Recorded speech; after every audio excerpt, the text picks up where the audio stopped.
Okay, ito yung kumanta sila. Okay. Ito ibang point of view to, pero alam nyo bakit? Alam nyo, taray, may pa-member na naman si Ma'am Dessa for today's video. Maraming salamat, Ma'am Dessa, ha? Thank you so much to our new member for today's video. Maraming salamat, Ma'am Dessa. Anyways, balik tayo. Palike naman ako, guys. Balik muna tayo. Alam mo, different POV or point of view ng camera, different interpretation. Ang sabi ko nga sa inyo, depende talaga sa edits or depende sa angulo eh. May mga angulo talaga na, alam mo yung awkward tingnan, pero may mga angulo na parang marirealize mo na, oh, Ginoo is composing himself lang.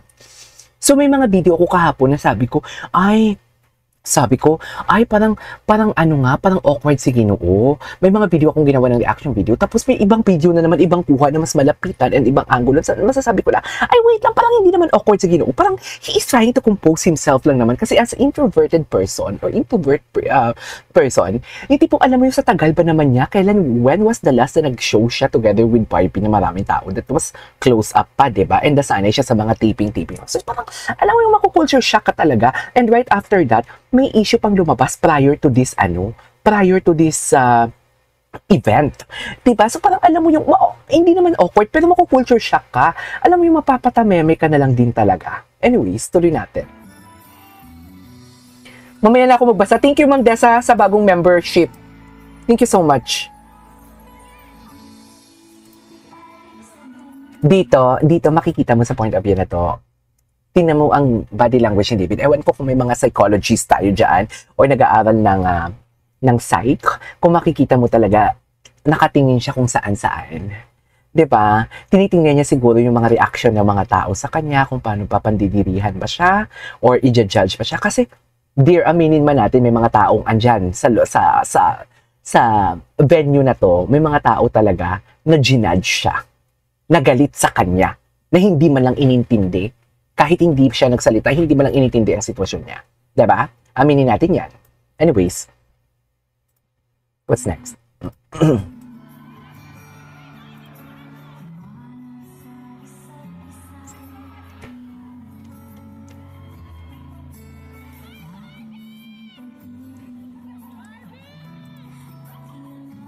Ay. Tsaka wait lang, the song is timely relevant, no? Gets niyo ba yun? Ang dami naman nilang pwedeng kantahin for today's video. Pwede naman sila mag-Taylor Swift and everything. Gas na yung maging sino ka man sa kanila, ha? Sa totoo lang, pero ito pa din talaga ang pinili nilang kanta. Diba? I-press 1 nyo nga yan. I-press 1 ninyo yan. Mag-press 1 kayo for today's video if the song is very timely relevant sa nangyayari. Actually, sinabi ko na to kahapon mahal kita maging sino ka man. Mahal kita. Or for example, mamahalin kita kahit nagwalwal ka sa Siargao. Tanggap kita for today's video. You know what I mean?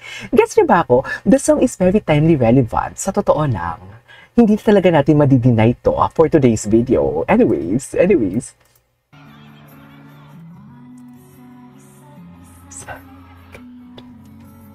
Taray. Ayan, tingnan mo ha yung gesture niya. Yung mga kamay niya saan na humahawak. Yung tipong hindi niya naman alam na dapat hindi siya humawak sa mga ganito, ganyan niya. Kasi diba makikita mo talaga sa body language ng tao kung natitense siya, kung awkward siya and everything. Hindi siya awkward because sama sila ni Barbie. Awkward siya sa tao sa paligid niya. Kasi I know from the fact na fresh pa talaga, dear. Fresh pa yung issue na binabato sa kanya na wala namang katotohanan. Pero syempre, hindi naman siya makapagsalita. Ayaw niya din naman magbigyan ng satisfaction yung mga basher. Kasi yung mga basher na yun, tinitrigger lang siya actually para magsalita. Tinitrigger niya siya para magsalita, pero hindi niyo yung makukuha ang satisfaction na hinahanap niyo. Palike naman guys. Tang-inang niya. Sorry. Naka-live pala tayo for today's video. Wait lang. Naka-live pala tayo for today's video. Nakita niyo si Barbie nang mahal kita maging sino pa man. Yung tingin niya talaga. Bakit pwede naman siya tingin si Barbie doon sa mga audiences natin? Sabihin, mahal kita maging sino ka man. Doon sa mga senior natin. Tapos sabay gesture. Parang bakit si David talaga sabay smile talaga for today's video? Ano na Barbie? Barbie, Pilipina tayo. Masisikip tayo. Hindi tayo pwede maging marupok. Charis! Anyways, tinan mo ha. Pwede naman si Barbie. Diba? Pwede naman siya to. Pwede naman siya tumingin for today's video sa mga audiences. At ang napansin ko dyan, unti-unti silang lumalapit for today's video. Pero alam mo, sa point of view na to, sorry, hindi pa ako nagbabasa ng mga comments ninyo Sa point of view na to, sobrang how do I say this? Malayo talaga tingnan. Pero kung sa malapitan ka, hindi naman masyado ganun kalayo sa ibang point of view or angle ng camera.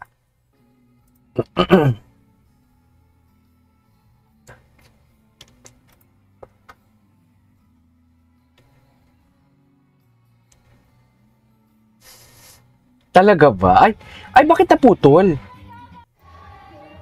Ay, taray! Di, nakita mo yung kamay? Nakita mo yung kamay for today's video. The last time I checked, pwede naman mo picture na hindi nakahawak sa likod o loko. Anong sinasabi ninyo? Alam mo, totoo nga naman talaga. Huwag tayong maniwala sa nakikita natin in front of camera. Doon tayo maniniwala kung ano yung nakikita. O, doon tayo maliliwala. Or, sabi ko nga palagi, diba, ang kilig, nasa BTS or behind the scene ang kilig. Nasa likod ng camera ang kilig for today's video. Wait lang, tinan natin yung kamay ni Ginoo.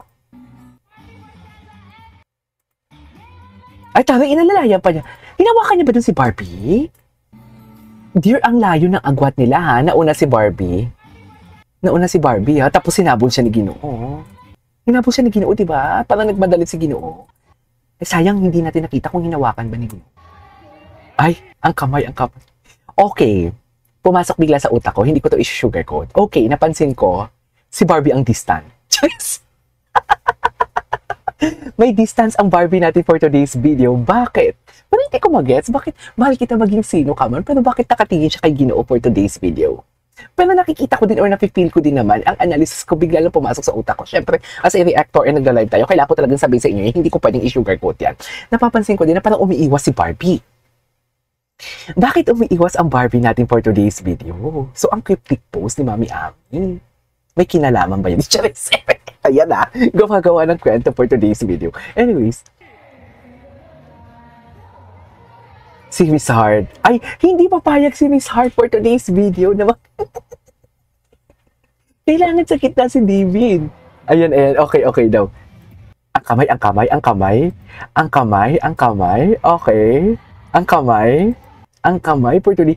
Kung nakikita ninyo, lapat na lapat ang kamay ni David sa likod ni Barbie Fortesa. Pero yung kay Heart Evangelista, yung dito lang sa tulan, yung bones lang talaga ang hinawakan. Nakaganon pa yung kamay, Parang alam mo yung si David doon, magdadami yung girl.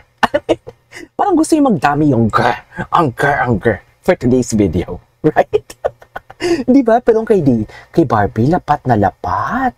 Iba talaga. Lapat na lapat for today's video. For today's video, lapat na lapat siya. Hindi mo kaya.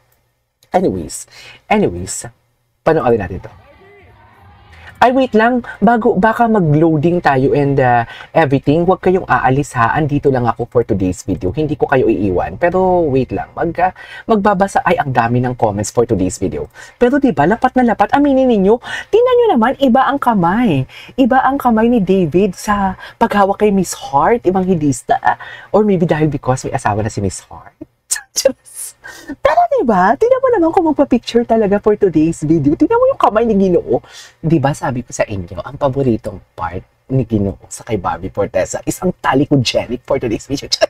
Diba, ang likod ang paborito ni Ginoo for today's video. Kaya kung nagpapa-picture talaga si Barbie na parang expose palagi yung likod niya, naisip ko talaga, ay, eto, mapapakanta ka na lang talaga ng kung nang akit lang.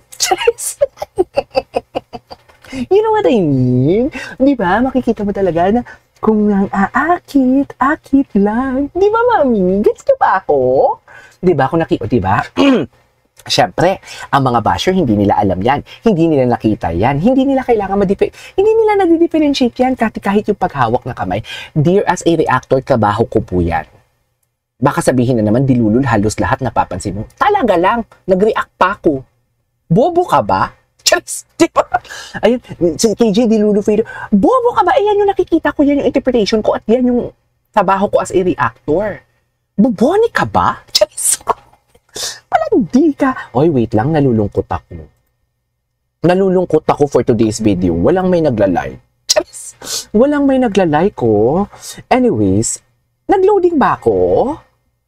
Hindi naman ako loading. Pa-press 1 naman ako kung loading ako for today's video. Okay naman yung signal ko, di ba? Wait. Magbabasa muna tayo for today's video. Magbabasa muna tayo ng mga pa-shoutout and everything para at least makita natin.